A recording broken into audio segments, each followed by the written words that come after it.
So, Kevin, you got an interesting dynamic yourself. You, in 2008 or 2009, I think you were at the RNC convention or something like that. Well, yeah, but then you also golfed with Bill Clinton. So it's like, yeah.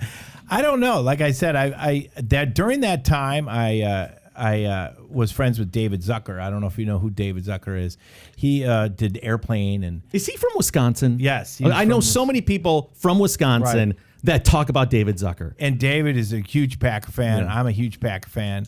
And so David and I became friends, and he wanted to do a movie about Michael Moore, which is the movie I did called American Carol, which I played Michael Moore, and it was a spoof about how Michael Moore wanted to take away 4th of July. And so, I mean, I've always wanted to work with David Zucker because I love Airplane, and I love Naked Gun series and all those kind of things.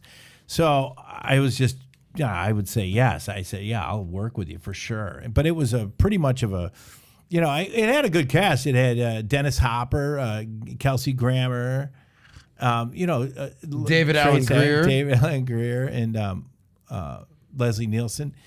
John Voight. Maybe that's some of your political inclinations. You hang around with John Voight long enough, and next thing you know, you end up at the RNC convention. That's why.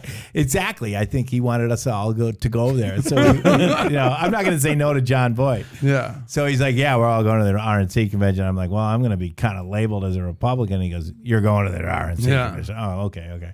So I went and just paled. I'd never been to a convention before, and so it was a trip to see. It was kind of wild to see that political environment. I'd never been to a convention. I would encourage anyone to go to a political convention. It's really kind of wild. Have you ever spoken on the floor of Congress or anything like that? No, my brother Chris did. Yeah, that's perfect segue. Yeah. We got to show that. I don't know if we could show it. Oh, or when talk he was about that. playing Newt Gingrich? Is that what it was? He was playing Newt Gingrich. Yeah, he played Newt Gingrich.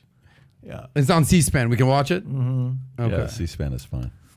Yeah, I know. I think Newt. So set up the story if you would, Kevin. So he gets invited. He did it on SNL, and I think he got invited to do that. I think it might have been something to do with his birthday, or I don't know, Newt's birthday or something. I don't know. I'm not sure. Maybe it not. By the way, Newt's sitting right there.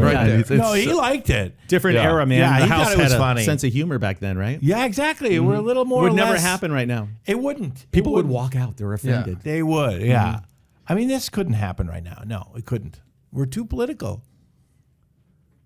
Yeah, we can watch it later. It's an 8-minute clip. But we're too political now. Back then, you could, go have dinner with, And did Chris care about politics? Was not a lot. Not even the least. My dad was a Republican, so I think that's, but that's all he put thought into it. He didn't really think too much about it. I think he was more passionate about his comedy than he was about politics or anything like that's that. good. Well, I can see that because anything that would, because Chris was so much about pleasing the audience. That's the feeling at least I get. I may be wrong, that he looked like he was a guy that was going to give his best and his performance was going to be solid. I can't see him getting too political. Do you think SNL these days has gotten too political? I mean, everything they're doing they did with Trump, and now they get the guy who does Trump. He also does Biden, but clearly SNL has sprinted left. Well, they're making fun of Jeanine Pirro and Marsha Blackburn on the regular. I think Lorne Michael, that show's been on the air for I don't know how long. I think it's almost 50 years. Okay, at this so point. just the fact that it's been on that long is literally a wonder of the world. Correct. So to survive in the political, on television for that long, you have to do, and Lauren knows this instinctively. Yeah. Lorne Michaels, he knows we have to survive. So he's like, what works? It's throwing stuff against the wall. Politics works for us. Good point. So the ratings are going up. It's capitalism.